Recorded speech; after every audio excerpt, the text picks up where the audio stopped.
예수님께서 마가단 지역에 잠깐 머무셨다가 그곳을 떠나 건너편으로 가셨는데 건너가신 곳이 바로 벳세다였습니다. 가이사랴 빌립보로 가시기 위해서 마가단으로 가신 것 같습니다. 이는 예수님께서 자신을 대적하는 종교 지도자들이 없는 이방인 지역으로 가셔서 조용하게 제자들에게 훈련시키시기 위함이었던 것 같습니다. 제자들은 마가단 지역을 급하게 떠나오느라 여행에 앞서서 챙겨야 할 떡을 미리 챙기지 못했던 것으로 보입니다. 14절입니다. 제자들이 떡 가져오기를 잊었음에 배에 떡 1개밖에 그들이 없더라.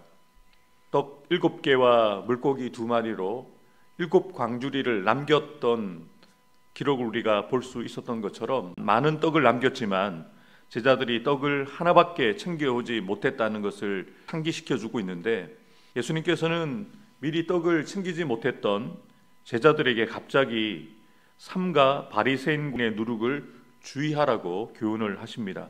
우리 15절과 16절을 함께 읽겠습니다.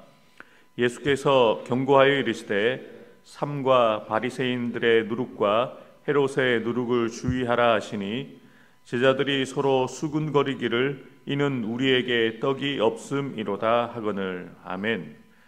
제자들은 전에 얘기했던 것처럼 계속 떡에 대한 이야기를 합니다. 떡을 가지고 오지 않은 것에 대해서, 떡이 없는 것에 대해서 서로 이야기하는 것을 보았을 때 예수님이 말씀하시고자 했던 그런 내용과 제자들이 가지고 있었던 관심이 서로 달랐던 것을 우리가 보게 되었습니다.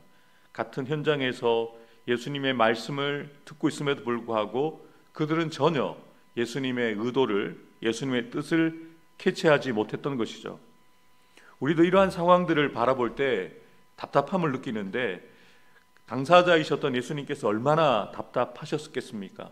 그래서 예수님께서는 이러한 상황을 지켜보다가 또 그들의 대화를 들으시다가 이렇게 그들을 책망하십니다.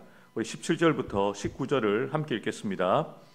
예수께서 아시고 이르시되 너희가 어찌 떡이 없으므로 수군거리느냐? 아직도 알지 못하며 깨닫지 못하느냐? 너희 마음이 둔하냐? 너희가 눈이 있어도 보지 못하며 귀가 있어도 듣지 못하느냐? 또 기억하지 못하느냐? 내가 떡 5개를 5,000명에게 떼어줄 때에 조각 몇 바구니를 거두었느냐? 이르되 12이니이다. 20절과 21절도 계속 읽겠습니다. 또 7개를 4,000명에게 떼어줄 때에 조각 몇 광주리를 거두었느냐? 이르되 7이니이다. 이르시되 아직도 깨닫지 못하느냐 하시니라. 아멘.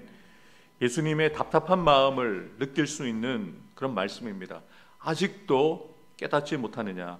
아직도 기억하지 못하느냐? 제자들과 함께한 시간들이 결코 짧은 시간이 아니었습니다.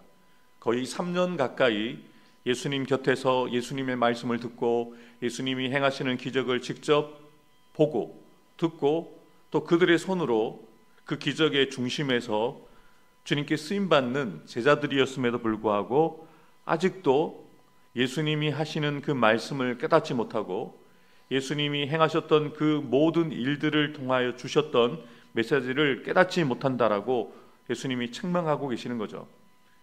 예수님께서 전하시는 영적인 진리에는 관심도 없고 또 그것을 분별하지도 못한 채 눈에 보이는 세상적인 것들, 떡이 없는 문제들에만 걱정하고 있는 제자들에게 예수님이 무엇이라고 말씀하십니까? 아직도 기억하지 못하느냐? 아직도 깨닫지 못하느냐? 마태복음에는 그들의 문제를 정확하게 지적을 하십니다. 믿음이 작은 자들아, 믿음이 작기 때문에, 믿음이 적기 때문에 아직도 기억하지 못하고 아직도 깨닫지 못하느냐라고 예수님이 책망하신 것이죠. 예수님께서 보시기에 영적으로 깨어있지 못하고 믿음이 작아서, 믿음이 적어서 예수님의 말씀을 깨닫지 못하는 제자들에게 그들이 이전에 경험했던 오병이어와 칠병이어의 사건을 언급하시면서 그 모든 일들을 통해서 반드시 깨달아야 함에도 불구하고 아직도 깨달음이 없었던 제자들의 영적인 상태에 대해서 안타까워하셨던 것이죠. 그러면서 그들이 분명히 깨달아야 하는 진리에 대해서 말씀해 주셨습니다.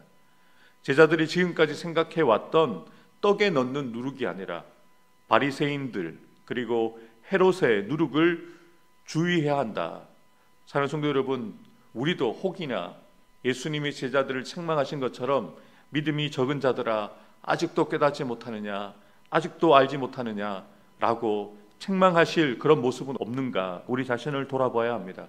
왜 제자들이 예수님께 이런 책망을 들었습니까? 믿음이 작았기 때문이죠.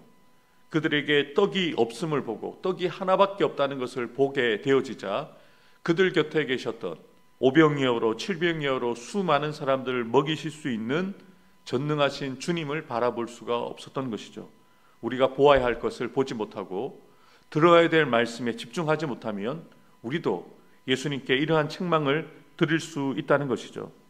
베세다 지역에 들어갔더니 사람들이 앞을 보지 못하는 맹인 한 사람을 데리고 옵니다. 예수님께서는 그 맹인의 손을 붙잡으시고 따로 데리고 가셔서 눈에 침을 바르시고 안수해 주시자 맹인의 눈이 열려져서 보게 되어지는데 정확하게 보지 못합니다. 흐릿하게 사람이 걸어가는 것, 나무들이 걸어가는 것을 보게 되었다라고 그렇게 고백할 때 예수님이 다시 한번 안수해 주시게 되어지자 그의 눈이 밝히 보게 되어졌다는 사건을 소개를 하죠. 25절 말씀 함께 읽겠습니다. 이에 그 눈에 다시 안수하심에 그가 주목하여 보더니 나아서 모든 것을 밝히 보는지라. 아멘.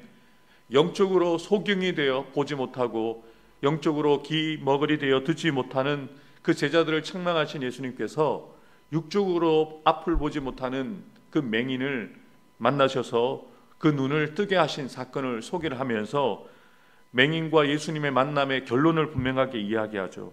앞을 보지 못했던 그에게 예수님이 손을 내시고 안수하여 기도하셨더니 그가 눈을 뜨되 모든 것을 밝히 보게 되었다라고 소개를 합니다. 사랑하는 성도 여러분, 우리의 눈도 뜨게 하실 수 있는 예수님이라는 것을 이 사건을 통해서 보여주는 것이죠. 제자들의 영적인 눈도 밝히 뜨게 하실 분이라는 것을 이 사건을 통해서 제자들에게 나타내 보여주신 것이죠.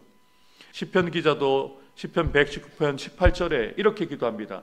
내 눈을 열어서 주의 율법에서 놀라운 것을 보게 하옵소서. 우리가 늘 깨어서 이 기도를 주님 앞에 드려야 합니다. 우리가 보는 것을 넘어서서 주님께서 우리로 보게 하시는 것들, 또 우리에게 보여주기를 원하시는 것들을 보기 위해서는 주님께서 우리의 눈을 열어주셔야만 합니다. 성령께서 우리를 도우실 때에만 우리가 보아야 할 것을 보게 되고 들어야 될 것을 듣게 하신다는 거죠. 그래서 예수님께서는 제자들과의 마지막을 아시고 유언과 같은 말씀하시면서 제자들에게 주신 약속이 무엇입니까? 요한복음 14장 26절이죠. 보혜사 곧 아버지께서 내 이름으로 보내실 성령 그가 너희에게 모든 것을 가르치고 내가 너희에게 말한 모든 것을 생각나게 하리라. 자신과 같은 보혜사 성령님이 너희에게 하나님께서 선물로 주실 때에 그 성령께서 예수님이 그들에게 말씀하신 것을 기억나게 하시고 생각나게 하시고 깨닫게 하실 것이다라고 분명하게 약속해 주셨는데요. 그 성령께서 우리 안에도 내주하고 계십니다.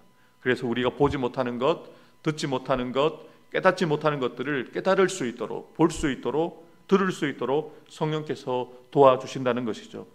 혹이나 우리도 아직도 주님의 그 뜻을 깨닫지 못하고 주님의 마음을 깨닫지 못하고 있는 영적으로 소경되어진 제자들처럼 우리의 눈도 가려져 있고 우리의 귀도 막혀 있다면 아직도 깨닫지 못하는 우리에게 우리가 깨닫고 믿게 되어질 수 있는 그 지혜와 믿음을 우리에게 달라고, 또 시편 기자가 기도했던 것처럼 우리의 눈을 열어서 주님의 법에서 율법에서 놀라운 것들을 보게 해달라고 기도함을 통해서 영적인 눈이 열려져서 세상의 것들을 바라보고 문제를 바라보는 자들이 아니라 우리 곁에 계시는 주님을 바라보고 주님이 보아야 될 것들을, 우리 주님이 보게 하시는 것들을 보게 되어지는 믿음의 사람 되어지는 저와 여러분들 되기를 주님의 이름으로 축복합니다. 기도하겠습니다.